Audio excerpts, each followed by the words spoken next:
It's you. Yes, you're back where you think you are. You're on Saturday Night Ladies. I'm Deej Behrens. I'm Shari Fesco. And I'm Demi Constantine. And we are your Saturday Night Ladies with the final episode of this 3-episode section. The next new episode will be April 4th with Jack Black and Jack White. Should be fun. For now, we're concentrating on season 51, episode 14 with Harry Styles and Harry Styles. Get your big dumb cup, put on your big dumb hat, and let's talk about Saturday Night Live. Take it away, Sherry. We had quite some fun last night with Mr. Styles as our host and musical guest. But first, we have the cold open. And I was all excited because it was a set that didn't look political. It was a gas station. And there was Mikey, and there was Ashley, and there was Marcelo and Sarah, and they were talking about gas prices. And I thought, wow, this is really a departure. But wait. Nope. On comes Trump talking about his decisions and how they've affected gas prices. Out of the family's car pops Colin as Hegseth, and chaos ensues. I will say, at least, this was a little bit different. Yes, they did freeze in the background, but it was a little bit of a twist on that. Everybody's starting to fear that Ashley is going to be the breaker because she was kind of breaking a lot tonight.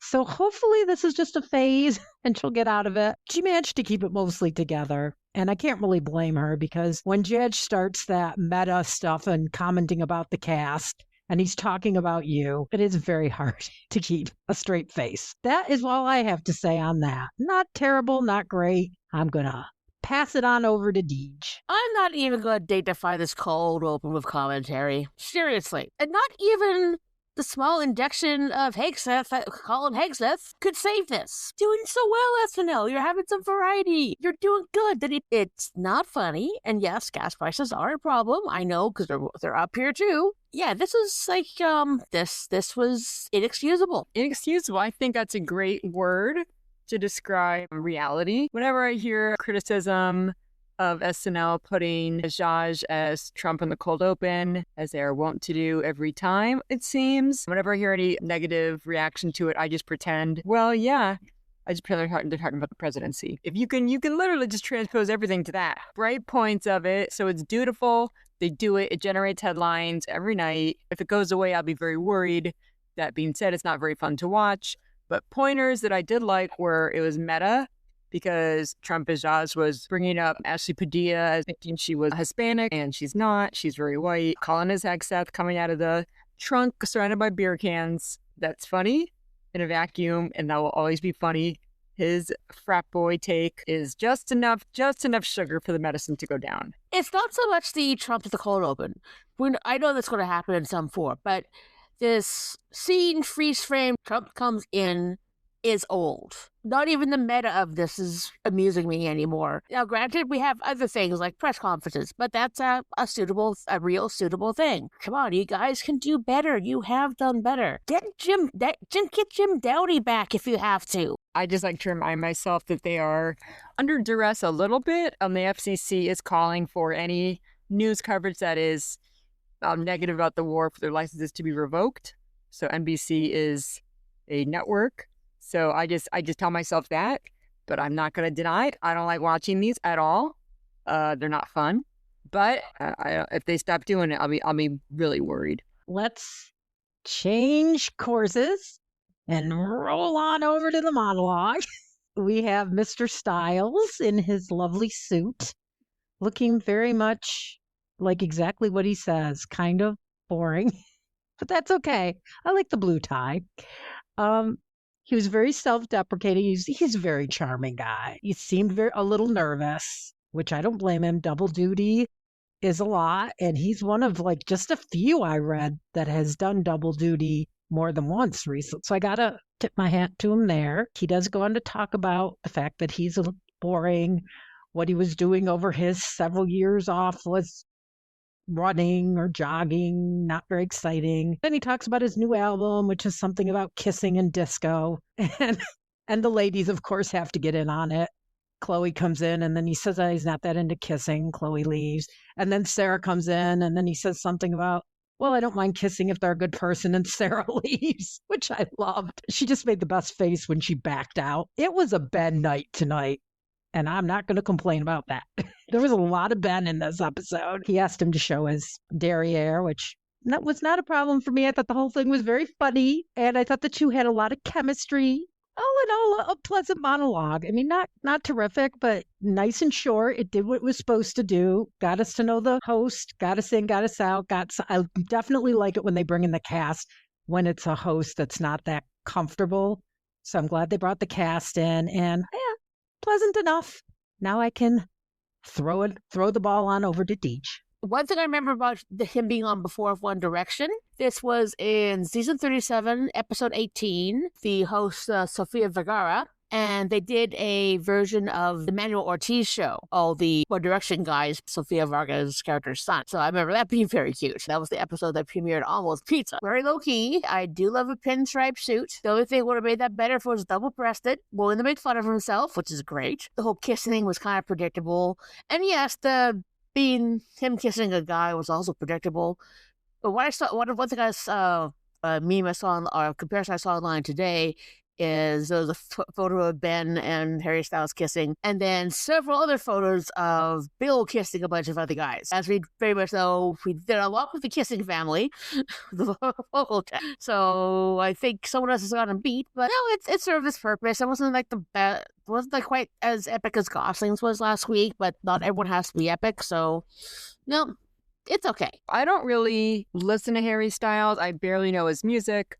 I know he's been on magazine covers for dressing in dresses, and I would always see like, well, Andre 3000 was doing that 20 years ago, but whatever. So I don't really know his music. I don't really know. I do know that he was in a tryst with Jason Sudeikis' ex-wife. So I was like, oh, this is interesting that he's here. Is this not awkward for anyone else?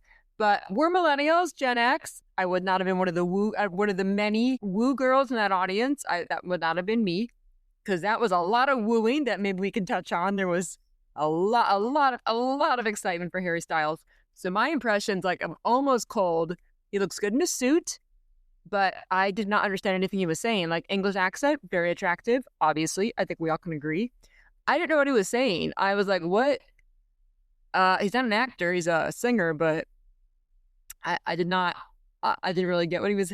I was like, is this on purpose? Like, was everything, like, was that on purpose? But turns out it didn't matter, because people were just going to scream in excitement no matter what he did. And I was like, well, I guess that's fine. But he's a lot more handsomer than I realized. He's very handsome. He looks good in a suit. I couldn't really understand what he was saying. And there's some drama there. So that's my take on the monologue on getting to know Harry Styles. Now, luckily, I've watched a lot of British TV, because there's a lot of stuff that we view here in Canada that we get. So I was able to understand what he was saying. Comparatively, he has a pretty mild accent. Could be a lot worse. Could be Welsh or something like that. Do you think at least he is a better host? Because I remember Bill Hader being on Watch What Happens Live. He was asked who was the worst host, and he said it was Justin Bieber. He came with this big entourage, was very disagreeable. He didn't like having to play a version of him in a particular sketch. And so he basically, Justin Bieber was just the worst host. So I have a feeling that Harry Styles is a bit better regarded than that. But yeah, there was a lot of wooing, including the unexpected woo we'll talk about later. Okay, well, let's roll on into our first live sketch of the night. And it's reimagining, I'll say, of a character that we've seen once before, or an impression, I should say. It's Sebastian Maniscalco, new lawyer. This is Marcelo as the aforementioned Sebastian Maniscalco, Harry, Keenan, Jeremy, Chloe, and Jade. And let me just preface this with, this was a good night for Jade. Really good night for Jade. And everybody's talking about how her transformation is kind of one of the headlines of the season so far. And I agree, because when this started, we were questioning if she was going to make it, another season. And somehow she's working her way up with these little one-liners. I love these little one-liners. They don't seem like a lot, but they make a sketch. And then, of course, we'll talk later about her getting in the spotlight. So, yeah. And she had a great part in here as the stenographer in the courtroom. I always love seeing Keenan behind the bench. He's awesome as the judge, kind of reacting to the chaos in the room. And Harry is the attorney who is the prosecution. And he is getting very exasperated because, of course, Sebastian is charming the room. A lot of people complain about this because they say Sebastian isn't that well known a comedian. I think he's pretty well known. I mean, as well known as any stand up, I think. I mean, no, he's not Nate Bargatze, but I think he's getting more and more popular. And he is, if you're going to pick a comedian to imitate, I can see why you would pick him. He's got a lot of quirks. And I don't know his comedy that well, but I think that Marcelo does a fantastic job. And this was a great night for Marcelo, too. He's kind of really taken a back seat lately. So I was happy to see him back doing what he's really good at. And man, did that boy do gymnastics? He was all over that courtroom, jumping over Jane, and I was amazed. I think he was a gymnast in a previous time in his life. He was fantastic physically. So, I mean, this wasn't my favorite sketch of the night, but I certainly enjoyed it. I thought it was funny enough. I was glad to see a lot of the cast get in there. Chloe was there, and Tommy was there, and Jeremy also having a good night. So, yeah, I was glad to see some of the rookies in there, and all in all, a fun way to start the evening, in my opinion. Yeah, it was all over a good night for the featured players, and I love this impression. So I am familiar with Sebastian. Before SNL, I had never heard of Nate Bargatze. So there's some comedians people have heard of, some people haven't. Earlier this year, both Sebastian and Marcelo presented an award at the Critics' Choice Award, and you can look that up online. It was really, really funny. Hooray for Jane. She's having a good night. Something I commented over to the SNL nerds. And I've said this several times before, that when you're starting at SNL, sometimes it can take time to find your people. Hader and Mulaney, Mikey and Streeter, and now you have the up-and-coming duo of Jane and Veronica. I think that Jane has found her person, and Veronica is it, because their collaborations together have been so great, as we'll see later on tonight. Jane's reading of the whole sentence, that was a pretty complicated sentence, and then Harry covered out with his own Manzicalo at the end, and I think he did a pretty good job with that. So that was a nice capper to it. Regarding this sketch, Marcelo's Sebastian, he's just really taking it to the absolute hilt here. Good on him. But this was such a funny premise that I almost wish it was cold, because like the initial reaction on Reddit was like, oh, here we go again with Marcelo doing, because Reddit can't stand Marcelo when he's doing anything loud, or when he's doing especially Domingo. Okay, they're going to put that stuff on the front for the young kids. Still a business. But I thought I wish that we hadn't been like, it wishes wasn't like a pseudo runner already. But I did think Sebastian Maniscalco as somebody's defense lawyer is a very funny premise to me. There's so much you can do with that. I think that's so funny. So I'm glad that happened. Can as a judge, yes. Harry also doing a Sebastian impression. I thought that was so funny and almost like an inverse Christopher Walken family reunion or an Adam Sandler family reunion sketch, when all the cast members would imitate roles from those movies because they're such iconic characters / impressions. Everyone's got a Christopher Walken. A lot of people have off the cuff, Adam Sandler, Shabadoo, impressions. So that was funny. So the fact that they brought the host in to do a very unexpected impression, I thought that was so funny. So I do give points originality for the way that they conceived the sketch. I thought that was great. So now we're moving into our first pre-tape of the night, inspired by The Pit, which is a very popular medical drama that I don't know much about, but I've heard very good things about it. And this is a riff on that for those conservatives who don't want all that liberal science stuff. And it is produced by our FK, who is our health administrator. I don't know what his official title is, but it's Ma Hospital, MAH for Make America Healthy. And there's a lot of cast in this. Harry, Veronica, Tommy, Jeremy, Ben, Cam, Jadge, Ashley are all in the act. RFK makes an appearance. I guess several different cast members have played RFK. Nobody seems to want to hang on to the impression.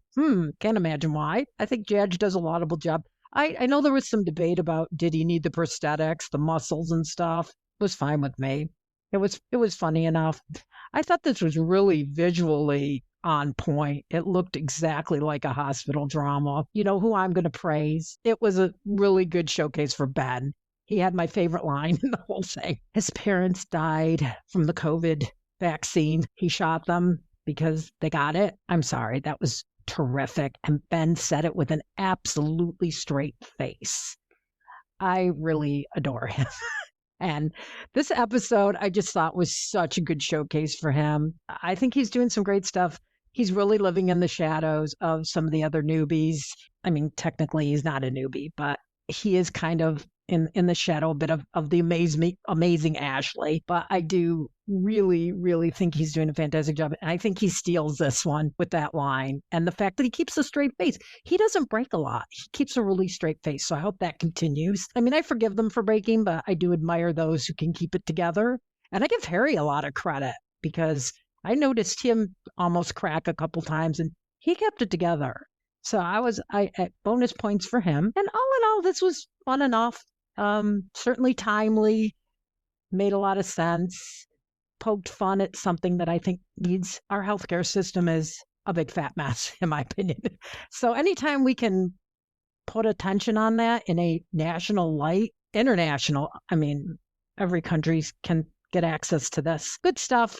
A great pre-tape to start the evening, in my opinion. And a little bit of a humble brag, I know, but, I'm very glad I live in a country where I don't have to decide which finger I'm going to keep because of the cost of replacing it. For those of you who saw the Michael Moore documentary, the one guy, he had two fingers that got, he could only afford to save one finger, and he saved his ring finger. I'm not looking at this I am a big fan of The Pitt. The Pitt is an awesome show. I'm there every Thursday. Noah Wiley, I remember from ER and Librarians. Just last week, I went back and watched the additional episode of ER, and it just night and day. And what he's doing with this part, his Emmys are very well deserved. Filming it is crushing it because the cinematography is accurate. Every kind of angle that they took made sense for what the show is. I probably could have done without the RFK thing. I think the best RFK was, though, John Hamm, because the trouble with RFK is his voice. Because he has that gravelly edge to them, very similar to Alex Brightman, who played Beetlejuice on Broadway. I think he did 8 shows a week with a Beetlejuice voice. Alex Brightman has a particular anatomical reason that he has additional folds in his throat, specifically referred to as false folds. It's a unique anatomical feature that allows him to produce sound without straining his voice. But even if you try to do a sketch of that whole register that RFK talks in, it can be very difficult. Ashley, as the charge nurse, who is one of those standout characters of the show, she was playing a very, very specific character. If you're someone who has watched The Pitt, you'll know exactly who that is. And she's also one of my favorite characters on the show. Filming it, bravo. They could very easily recreate things to get the spirit of it, so it's not because there's this sort of, I don't know if I want there's sort of a grayness to the cinematography, I guess I can call it. There are still colors and stuff, but it just kind of way they're doing it, I'm not experienced enough to really describe. But yeah, this one worked a lot for me. The Pitt cleaned up at the award season. Like, I think every award they were eligible, I think they got it. Like Best Actor, Best Cast, Best Script, Best Show. Like, they cleaned up at all the TV awards, like the Emmys and the Critics' Choice. I do love when SNL does a medical drama parody. I don't know if you guys remember the ER parody from like 20 years ago. That was funny, is funny, will always, because they nailed it so faithfully. So what I really liked about this was that. I thought it was very realistic. I did not know that Ashley Padilla's character was actually from The Pitt for real. I did like the RFK thing. But the one thing I wanted was if everyone's following so-called Maha medicine, that people would actually die. But I guess they didn't either go there, or I did, like, they showcased a lot of nonsense. But it's not nonsense to some people, so I guess they have to keep fair. But all in all, I thought it was tight. It could have been tighter. I mean, I guess they can't tread too close to the line on that. Yeah, there was a brief shot of the ivermectin, which you might remember from the COVID days. And this was definitely better than Gen Z Hospital, if anyone remembers that disaster. I remember. We're moving on into live sketch number 2 of the night, Sparkle of the Sea. And this is a European cruise line, and they pride themselves on their entertainment. And we have Harry and Chloe as our hosts, and they're going to introduce us to all the entertainment. We're going to see Jeremy and Mikey and Keenan and Tommy and Veronica and Jadge and Jane. And we are just treated to all sorts of musical variants. All kinds of things. We get the kind of the German hard rock band with Jeremy and Jane. Then at the end we get the pop band that uses one of Harry's songs. And then there's the magician. Mikey's kind of a Chris Angel type musician who has one trick with lots of flourishes. And then there's Keenan, returning to a character he hasn't done in many, many years that I'd forgot all about. Thanks to Saturday Night Network, I was reminded. Keenan as the French Def Jam comic. I thought this one a little long. Could have been maybe one less act, but I don't know which one you'd cut. Maybe a little less Harry and Chloe. But all in all, fun enough. I'm someone who's never been on a cruise, really. I've been on a one-day cruise, but I have no desire to be on a cruise very much. And I love Harry's line about, it's like a hotel, but you can drown. I think that was my favorite line. So, I mean, again, not my favorite sketch, but fun enough. Everybody, hits their marks here, delivers great performances here. Glad to see so much of the cast. I love ensemble pieces. I think all 3 of us do. So, yeah, this was a lot of fun. So far, so good. I love this one too. I believe what this was supposed to be is, which was referenced in a Stefan presentation. And that TV channel at the hotel that's about the hotel.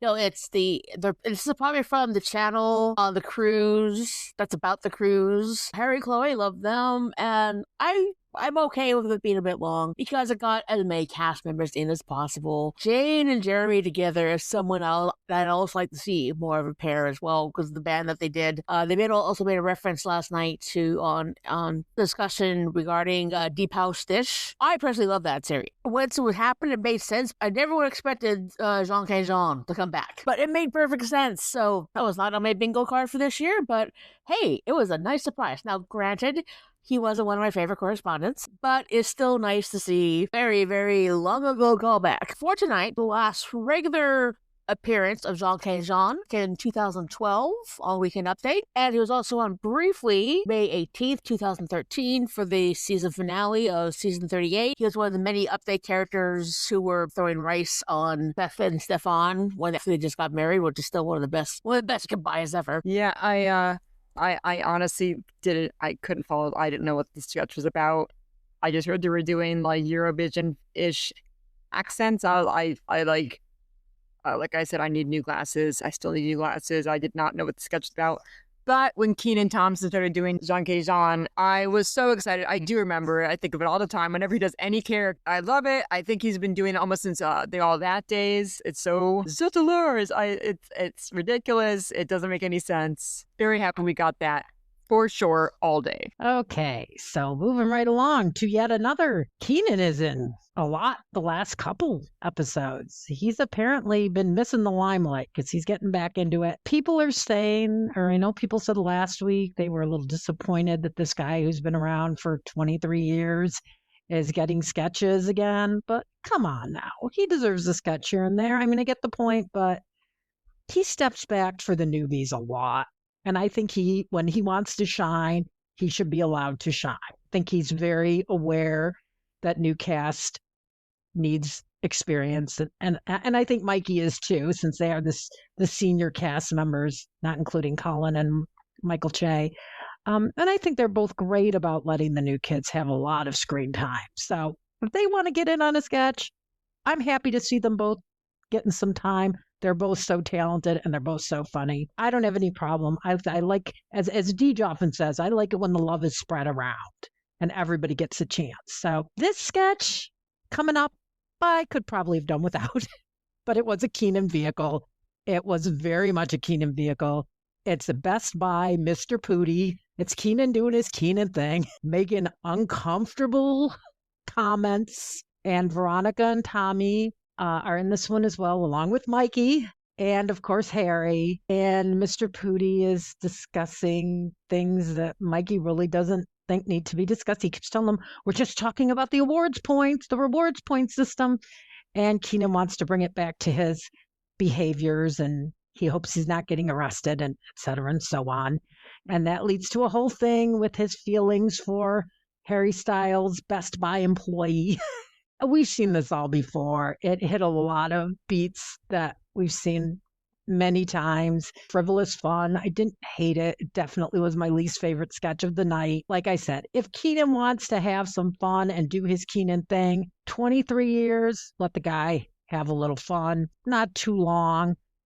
All in all, everybody does a great job. People said they thought this was going to be Veronica. I did too, because she did a little bit at the beginning, and I'm like, oh, this is going to be a night showcase for Veronica. But then they pull back and get into the whole Mr. Pooty thing. Not my favorite, but okay. I love Keenan. I do, but you could do better, Keenan. You really can. You could mention about Veronica. Where I thought this was going the way she started out was, and I'm one of those people where sometimes if someone says something that is kind of like a song, then you sing a bit of the song. That's what I thought the sketch was about. But then once they did the Mr. Pooty thing, Jeremy and Veronica did not need to be there. They could have just got a couple of extras just standing around. It's like, I'm glad to see them on screen, and that's their overall screen time for the episode and the season, but give people something to do. I just did not find it funny. I love Keenan, don't get me wrong, but you can do better. That's hilarious. I would have had similar thoughts, but Reddit loved this sketch. Reddit was like, I'm ready to die for Mr. Pooty. It's so weird what people like and don't like. Reddit thought this was tops. They thought it was great. They thought it was funny. Okay, whenever I see a Best Buy sketch, I just want it to be the Bobby Moynihan and Vanessa. Was that Vanessa Bayer was his counterpart? No, that was Cecily was no. Yes, it was Cecily. It was Cecily Strong. I wanted to be that. I did too. I love those sketches. It's like ba da ba ba ba. Kill yourself. Yeah. Which I can't believe they were allowed to air that. But every time I see a sketch like that, I either wanted to be that or I wanted to be the sexual harasser who's like horrible, but people love him anyway and no one understands why. This was neither of those things. But I like Keenan, and Reddit was going crazy over it. So I don't know what's real. But I do agree with all your guys' points for the most part. So that's my take on that. Well, it's Reddit. I mean, God, it's Reddit. It's just good, which is fine, but it's at least it's not 4chan. All right. Well, we'll move on to our musical guest, who is Harry Styles. And his two performances, Dance No More and Coming Up Roses. The best part about these was the introductions. How much fun was it to see Ryan? I was hoping he was going to pop up a little bit more. I would have loved to have seen him and Harry in a sketch together. But Ryan Gosling was back to introduce Harry. And then in the second one, Paul Simon, like out of nowhere. I imagine he was just there. I think he shows up a lot because he and Lorne are so tight. And Paul Simon, I don't think is doing a lot right now. He's just chilling. But it was interesting because I thought that Coming Up Roses had kind of a Paul Simon-y sort of feel to it. So I wondered if that had anything to do with it. Like if he's perhaps somebody that Harry looks up to as a musical hero. But I thought both Harry's performances were excellent. The dude's talented. I mean, he can really sing. He didn't have any flashy dancers or anything, which I like that they're giving us a little breather from that. He can play the piano. I was really impressed. And he's a decent songwriter. So I thought both of these songs were very fun. Well, I guess the second one was kind of slower and softer, but I thought they were both very enjoyable. I thought this season's been really strong musically. There hasn't really been a performance that I've hated. Kind of found something in all of them. And this continued that streak. And I really give Harry a lot of credit because he kept his energy up the whole night. And being on that stage, performing musically, that's a lot of energy. And then to keep it going and be funny and be game for anything, I was impressed. So good job. Good job all around for me. I was very pleased to see Ryan doing the introduction for the first one. That was just perfect. So the last time that Paul Simon was on a regular episode, that I'm not counting the 50th anniversary special because that's special, October 13th, 2008. Season 44, episode 3. The host was Seth Meyers. The songs were okay. I'm not the biggest hairstyles fan musically, but what I do appreciate is not often you see an upright piano being played. Most of the time, it's either a keyboard or a grand piano. So the use of the stand-up piano, I thought was actually quite nice. I think I had One Direction song on my iPod back in the day. I think it was One Direction. I never really, the boy band thing missed me. It just wasn't by a lot. I just wasn't into it. First, I was like, okay, cool. It sounds like you can actually sing them and perform. But the second song I thought was beautiful. I was like, whoa, this is a really beautiful song. Like, he played it really well. I went and listened to it on iTunes, and it wasn't as good as the live performance. So for me, that's like the test of, I guess, artistry. Like, the single is not good enough. The produced single is not as good as a live performance. So I appreciated SNL for presenting that to me, letting me see that, because I never would have seen that on my own. So I do appreciate that SNL affords me that opportunity. And a lot of people knew who Paul Simon was in the Reddit, so that was refreshing, and I was glad to see it. All right, we're going to move on to our newest segment, and we're going to visit Deej in the Weekend Update Den. Okay, weekend update. These are the jokes that I like. Usually when a team wins, they don't stay on the field for 3 more weeks. They got rid of an 86-year-old Ayatollah with a 56-year-old Ayatollah. A younger, crazier bad guy hell-bent on revenge. Is it weird that I'm kind of jealous that Iran now has a leader under 80 years old? And he was appointed by an assembly of 88 experts. Then you hear an explosion. Make that 62 members. This next one, I'm going to have to be very distinct in my pronunciation because I do not want to get us in trouble. The whole war is supposed to be part of this whole Make Iran Great Again, or MIGA. Make Iran Great Again, or MIGA, as in this MIGA is crazy. Although, interestingly, the subtitles, at least for Global, had or MAGA, as in this is mega crazy. Those are the actual probably closed captions from last night. Seen here, back from his mission to the sun, because he is crispier than the mom who's addicting the sun tanning. He's recovering from rotator cuff surgery. Well, look who needs me now, said Tylenol. The school being named after Trump, home of the fighting allegations. Kim Jong-un shooting guns with his daughter. Girl dad. The candidate most similar to Marjorie Taylor Greene, a Confederate He-Man doll. I bet the props department had a lot of fun with that. And with the Oscars being the night that we're recording, the best actor could be between Michael B. Jordan, who embodies 2 separate roles, exploring themes of race and ancestral trauma, or Ping Pong Guy. They've got Che reassuring that these jokes are not real, guys. And Colin starts into a segment about these new things at Taco Bell. And when he mentions Taco Bell, somebody woos from the audience, which takes Colin aback a little bit. It's like everyone else is like, Harry Styles, woo! And you're like, Taco Bell, woo! And Taco Bell's new slogan, Taco Bell, death to America! Joseph's talking about AI. I think I know we have AI. And all of a sudden, he gets boobs. But my favorite, his head explodes into a bunch of little mini Colin heads all over the place. I thought that was a cute touch. Oh, yeah, that mega joke. Colin had said that I wanted to tell that one. And the final great one is there was a story about that the width between your index finger and your thumb could indicate if you're gay or not. Michael Che responds with, if your index finger is over and is inside a fella, he might be gay. And that's all for the jokes. Yeah, you hit the joke stage, so I can never remember them. You do such a good job of that. So I'm glad we added that segment. Well, not just remembering them. I actually load up the episode and just make notes. Subtitles, yay! No, if trust me, with my brain, there's no way I'd be able to remember those things. Well, you do an excellent job, and you reminded me how funny they were. This was a funny night. A lot has been going on. I did love the Taco Bell thing. As someone who eats probably more Taco Bell than I should, too much, but probably more than I should because it's really not great for your system. I thought that was pretty funny. And the fact that there's going to be a Mountain Dew pie now just kind of blows my mind. But I did enjoy the correspondence tonight. We talked about Jeremy having a great night. His Tucker Carlson, I don't watch that much Tucker Carlson, but from what I have watched, this was spot on.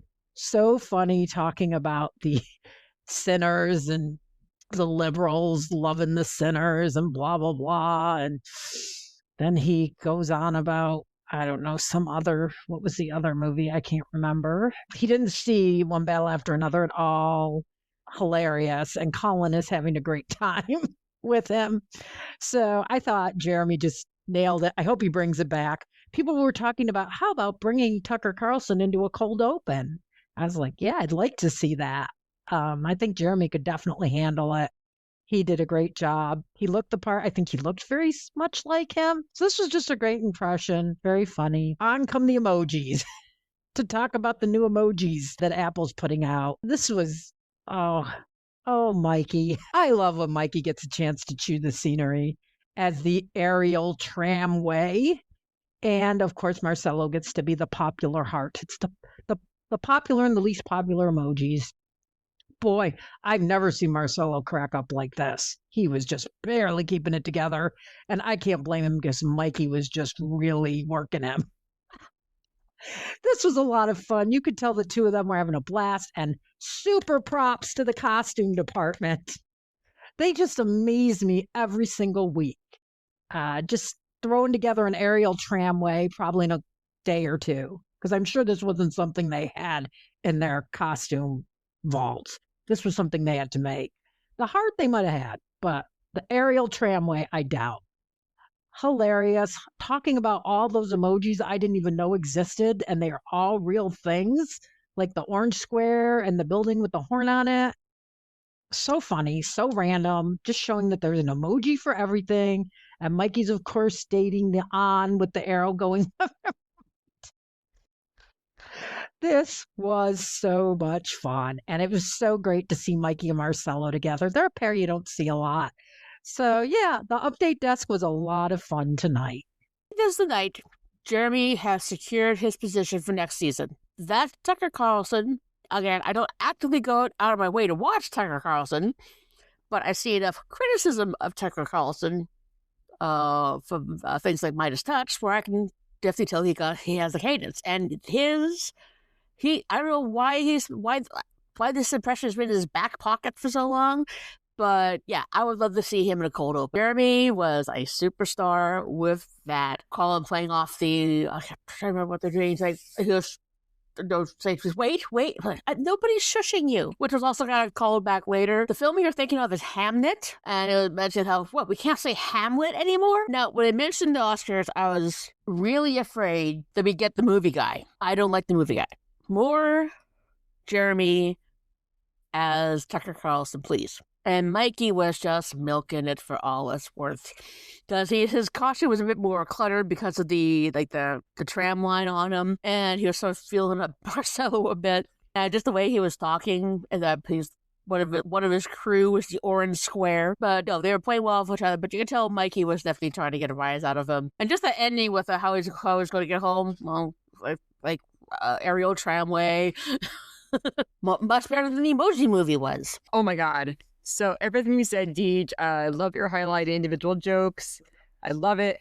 I did want to highlight the fact that Colin Jost was delivering a line and he just happened to say the phrase, it's going in one direction, and it was not meant, I don't think, to be a reference. And the crowd went crazy because Harry Styles was in One Direction. I was like, oh my God, what is that? What is the median age of that crowd? Because they were very excited. And I think Colin was like taken aback. I don't think he genuinely did not expect that kind of reaction for a throwaway premise setup that had nothing, that wasn't actually a joke, I don't think. That was, I don't know what that was. It was funny, maybe in retrospect for historical purposes, but Jeremy as Tucker Carlson. Okay, I've seen a lot of Tucker Carlson, a lot.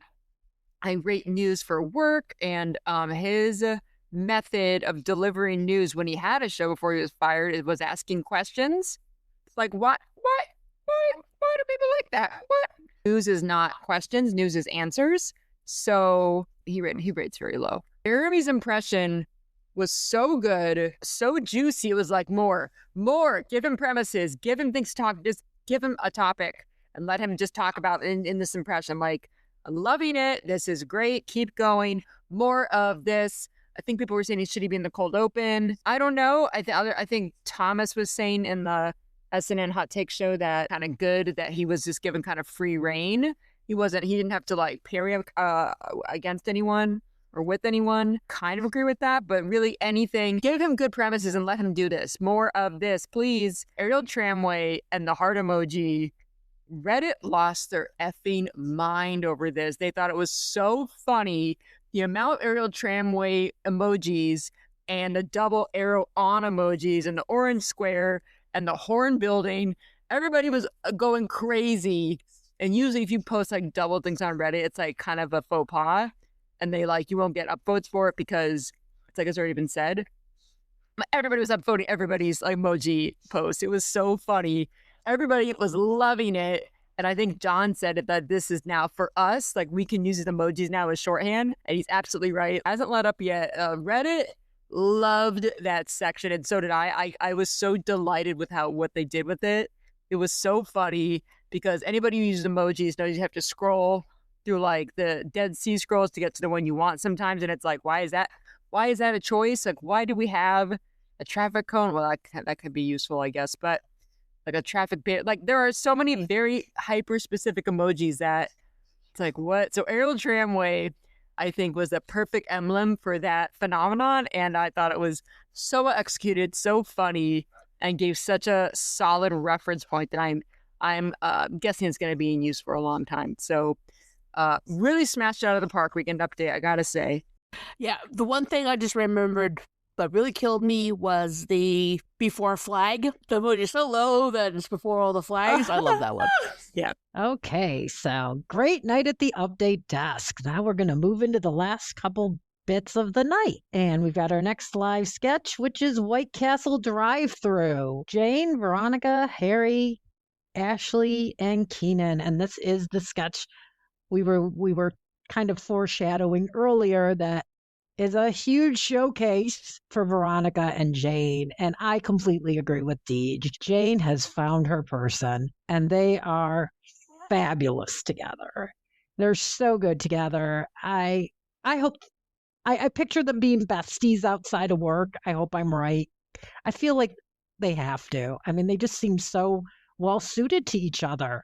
Their senses of humor just align so beautifully. This was a great night for Jane. I mean, we're going to talk about a pre-tape in a few minutes, and she was great there too with her little zingers. My husband and I were discussing, is not a big fan of hers, and I'm like, Doug, had such a season. He's like, well, she only has small parts. I says, yes, they're small parts, but they're so pivotal. Everybody has been remembering her lines and quoting her lines lately. And all that Jane hate that's been going on since she showed up seems to be really pulling back, which I'm glad about. But anyways, this was just a terrific sketch. You know, the girls, and I was like totally boy crazy when I was in high school, and I was so socially inept, and I could see myself doing in fact, I probably did say some of the same things that Veronica and Jay were saying. Just totally like no filter, because I didn't have one back then. So I really related to this, and I love it. 2 6s, what's that? Like an 11? Great line from Harry. This was great. And then Keenan at the end. What a night for Keenan. 2 7s. Can you take me to the hospital? 2 7s. And then I love the cutaway that showed us that the car was just a half car. I love it when they give us little peeks into the set design and things. It just makes me realize how amazing that show is and how much work everybody does. I just blows my mind all the time. Fun. We have a lot of White Castles here in Michigan. I do not eat at them. I'm a vegetarian for one. For two, yeah, not the best. I would say Taco Bell over White Castle health-wise. So yeah, this was great, great, great fun. Nice way to wind down the night. And again, Jane and Veronica, please let them have more screen time together because they're just terrific. White Castle we do not have in Canada. The only thing White Castle we do have is you can buy frozen sliders at Walmart. We have more Taco Bells than we used to. But I'm sorry, I love a good crunchy taco. It's a typical white people taco night taco, but it's so delicious. So very delicious. They have done one little thing outside the show after they started on the show, because they did a Cyber Monday song on TikTok. I think that's what's sort of like a precursor to the Cousin Planet. Definitely captures the whole geeky teenage girls trying to grab the notice of the hunky football star, and just the fact they keep going around and around and around, because they were blurting out what they really were trying to say. But I liked in the end when they did ask him, he was actually nice about it. They did not do the typical stuck-up jock thing. They did do the dumb jock thing, which like 2 6s. That's what, 11? So math, obviously not the strong suit. I'm not sure how much Keenan was really needed for this. I mean, the line with the 2 7s and the girls being very happy that they got 7 was funny, but I just don't know if it justifies enough for how little he was in it. Those two together, I'm getting much more confident that Jane will be back next year. More situations for Veronica and Jane. I thought that was so cute, so perfect. I think it played to strengths I didn't know they had. Like being like wingmen buddies in crime. Cagney and Lacey, I got some Dyke and Fats vibes a little bit. Kate McKinnon and Adie Bryant as cops, a little bit. It was a different energy, but the chemistry between them was very similar. So I hope there's more of that. Give them more premises. Give them more hot guys to drive by and try out lines on like psychos, because that was so great. Okay, so now we're gonna move on in where we're winding down the night. We're going to move on into a pre-tape.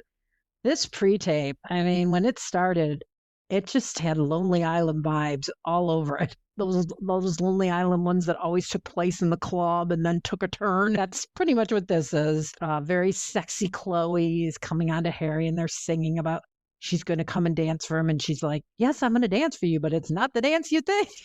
And she starts her Irish dancing surrounded by Jane and Veronica and several other, and they're doing their Irish step dancing. Obviously, this is St. Patrick's Day right around the corner.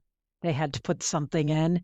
And I thought this was quite a funny pre-tape. Harry's very good in here. He gets to do some singing, which he doesn't do a lot of singing in the sketches. So I was happy to see this. And I thought Andrew and Jadge and Sarah and Marcello and Ashley. Of course, I already said Harry and Chloe. Veronica's in here too, and so is Jane. Again, Jane's in this really awesome curly wig with awesome lines, and then her curly wig becomes straight, and she's playing a harp. Awesome. And her and Jadge. I like the Jane and Jadge dynamic. He's sitting behind her, she's playing the harp. Awesome. This was very humorous. I remember when Riverdance was just it. And it was everywhere. So this was a nice callback. I thought everybody did a fabulous job. I thought, again, shout out to the film unit. This was just beautifully shot. Those Irish dancing numbers, I mean, they looked, I don't know if they got other people to do the dancing, if it was actually them, but it looked beautiful. And the thing with the cabbage, like, I'm a big cabbage fan, but I know a lot of people aren't.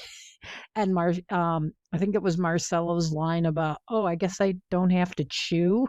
I thought that was great. Veronica's the cook, and then she's cooking the Irish cabbage. So this was just a really fun way to kind of wind down the evening, and got to do some sort of homage to St. Patrick's Day. So I thought this was simply lovely and very funny. And again, just great night for Jane. Jane and her zingers. Definitely love this. I remember when Riverdance was a big thing, because you mentioned Eurovision earlier. First performed during the interval of the 1994 Eurovision Song Contest in Dublin.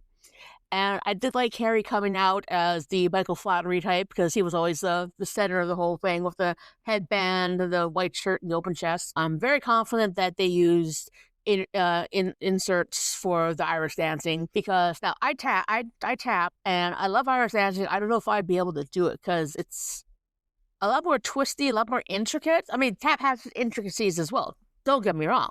But clog dancing is another animal altogether. I don't think any of them really knows how to Irish dance. As far as cabbage is concerned, I will occasionally not mind coleslaw. I don't go out of my way to get it, but if it's on my plate, I'll eat it. When it comes to Ukrainian food, which uses cabbage too, I like the inside of a cabbage roll. I don't like the cabbage itself. I think it's raw cabbage, yes. Cooked cabbage, no. I think that's where I'm going to draw the line on that. All the ladies were beautiful. I loved Jane on the harp. That was so good. Everybody, again, they do their thing. A dancer, but not like you think. That is the line I really love from that. This was a really good song for close to the end of the night. This was such a clever premise. You think it's going to be dancing, then you're like, oh, is it going to be like cheerleaders? Oh my God, it's Irish line dancing. Oh my God, this is unhinged. I thought that was really funny. Well, I think I had something else to say, but I don't remember. But yeah, I thought it was funny. All right, that brings us to the last sketch of the night. And that is actually ends up being my favorite sketch. I wish they hadn't left this till the end of the night. I didn't love that there weren't a lot of ladies in the sketch. I wish they could have found a way to get them in there, but Harry for him. And it's Harry Styles talking about his unique fashion choices and how he's bringing them to the regular man through Target. And then we get testimonials from several of the guys. You know who my favorite is, girls. I am sorry. I am going on a Ben tangent this evening. But they've got Ben in the very famous Harry Styles silvery jumpsuit with the colored shapes. They did a really nice job matching this up. Most of the outfits were like perfect. There's some debate about the Marcella one not being a perfect match, but you do what you can do in 3 days. I think they did a pretty great job. But Ben looks adorable, and I'm sorry, he looks just as good as Harry to me. Just saying. I love when Harry has him turn around and says something about his buns being a biscuit. I don't know what he says, but it's very funny. Ben is great here. Don't look like Harry too much. Like I said, I thought he pulled it off. And then everybody was saying that Marcello looked like he belonged in that black outfit, and I have to agree. Marcel and Harry have very similar physiques. They're both kind of petite gentlemen. And I thought Marcelo pulled it off. I agree. His funeral look, Andrew Dismukes in the sequins. This was just a blast. And of course, Keenan in the giant pink fur, which again, I think Keenan looked great at it. So yeah, this was very funny. And of course, Mikey in the Dorothy dress. This was just a lot of fun. Sarah, at least they got one woman in. Sarah talking about how she's so glad. Thank you, Harry, for him. My husband wore one of those looks to our divorce proceedings, and I got custody. Classic Sarah in her kind of straight woman role that she's been doing a lot of and nailing as usual. This was definitely, as I said, my favorite sketch of the night. It was just so funny. And props to Harry for doing his thing with his fashion choices. And I love that he can make fun of himself. And, Jadge in the blouse with the earring. And props to Jadge because, that's a look. And he was, all these guys were willing to get goofy for their comedy. And I really think they did a great job. Like I said, I wish they could have thrown a couple more wife testimonials in. But the women had plenty to do tonight. So not too big a complaint. This was a great way to end the night. Quite possible in dress there were more. It's just that they may have had to cut some for time. But yes, actually, I think Jazz looked really good in his outfit. I think he did pull that off. Marcello and that other one, Very nice. I kind of want that one too. And Kita's coat, which kind of looks like he skinned the Muppet. Either that or that one creature from the Bugs Bunny cartoons. She's like a big of red and very hairy. Can't remember what they call that character. But yeah, this was cute and fun. Good way to cap the night. And one thing that was talked a lot about on the Hot Take Show is Cam is on Death Watch, and I'm sorry, but he's really gonna get something going in the next two. I think there's only 3 or 4 episodes left. I can't remember how they do this season, but yeah, it's nice that they got him in there, but it's just not looking good. I don't know if a lot of his stuff gets cut or he's just not producing, but I mean, I was willing to give him a shot at the beginning, but he just hasn't really lived up to what we thought he might be, which is unfortunate. I thought it was great. I think it's a little dicey because it's really hard to do these kind of sketches without. It's hard to do these sketches without coming off as transphobic or homophobic because you can't laugh. Like, oh, guys in a dress. Oh my God, that's so funny. Like, you have to be careful with that. And I think they did an okay job because you want to laugh because it's ridiculous because he's going into public places that it's not appropriate to be dressing as your full self. But that classes with, be yourself no matter what, just be yourself. Like, that's kind of, I don't know where that mantra is these days in 2026. But I think it's hard to do those kinds of sketches. Like when we had Skarsgård in the dress for that sketch, that's funny, but you have to be careful with how you present it. You can't make the dude in a dress be the main thing that's funny. Like Stefan said, like you can't, or Bill Hader, or somebody's playing Stefan. It's not, Stefan isn't funny because he's gay. He's funny because he's bad at his job. So it's like, that's a real line you have to straddle with those things. And I think they do an okay job because the outfits were so outlandish. But I know thinking like in the past decade or so, maybe was like, well, why can't he wear it to the bank and be a bank loan officer? Like, well, why can't he? You can do anything you want. So it's like, is it regressive? Are you what are you making fun of here? Why is this funny? Exactly. But I did very much appreciate the costume department for the win, coming in with these really well-crafted, surprisingly well-crafted couture-looking costumes mimicking Harry's, and I did get a lot of enjoyment out of that because they were so elaborate and so like nothing that humans really wear, really like Harry Styles does, but he's supposed to be like a pioneer. So the message, it's a little muddled a little bit, and I feel for them because you can't go back to slapstick in 2026. It's too jarring. So I thought they did a pretty good job with the costumes themselves. I think they did a lot of the talking, a lot of the legwork for this sketch, or for this. Yeah, it was a live sketch. Yeah. So this was 10-1. This was the one we didn't think we'd get. We were like, oh no, it's over. They did a pre-tape. We're not going to get. So when this started, it was kind of like, oh my God, they're going for it. What are they going to do? What's going to happen? Because I think everyone was looking at the clock and they were like, fully thought there's 5 minutes up to broadcast. We're not going to get another sketch. And we did. Like Indiana Jones escaping the Temple of Doom. Like we got one more. So for that, absolutely props. Okay, that brings us to the end of the evening. And that brings us to our ratings. And I did Cyclops Eyes last week. So Deej or Demi, do you have aerial tramways is the unit of yes, that's what aerial tramways. That's what I was going to suggest. Yay! I was actually going to go White Castle sliders, but this is good too. Oh, either of those would be good, but we'll go with aerial tramways. And this was a nice way to wrap up our trio of episodes. This was a really good block. Wish there had been a lady in here again. With 3 dudes. But that's okay. They were all good. They all did their very best. They all seemed to be having a great time. And that's why I'm giving this a 7. I thought Harry did a fantastic job. I loved all the ensemble sketches, besides the Best Buy one, which wasn't my favorite. I really enjoyed everybody getting a chance to shine tonight. Update was one of my favorite updates of the season so far. So, yep, 7 for me. Seven aerial tramways for me. Yeah, no, this was definitely a good block of episodes. Each has some low points, but for the most part, they're really high. So that's why my rating's going to be very much even to where I've done the last couple weeks.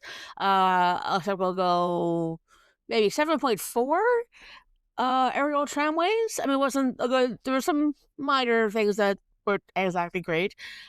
But Harry is a good host, I believe.